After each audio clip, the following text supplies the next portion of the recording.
leciena brīdī. Es tīri tikai koncentrējos tam, ko es daru.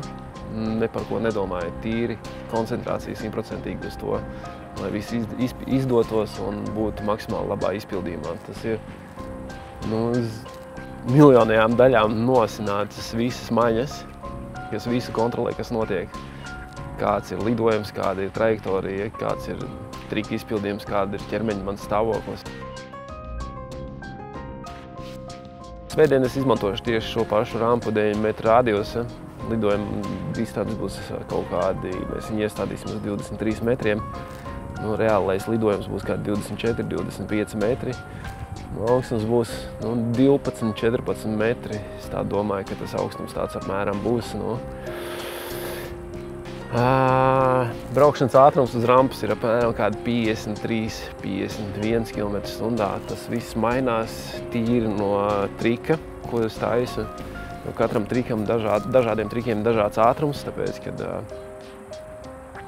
izpildījuma momentā tu, teiksim, vai paspied to motociklu uz leju, vai viņš paliek, teiksim, tādā pašā distancē. Teiksim, uz salto ir lielāks ātrums, un tu viņu maigi vienkārši paro ratā rampas galā un baudi, izjūti lidojuma burvību.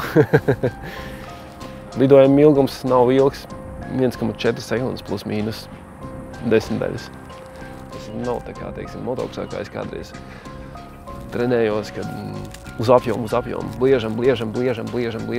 Te viss savādāk ir, te viss ir pavisam savādāk. Tu vari 3 dienas pēc kārtas lekt, un katru dienu aizvien sliktāk un sliktāk būs.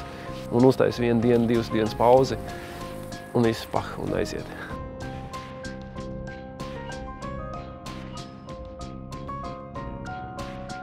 Atnāca svētdien uz biķerniekiem, uz Zintra apli. Būs labs pasākums, būs te ko redzēt, un beigās arī uzliekšana emo. Un parādīšu savu performanci. Tiekamies!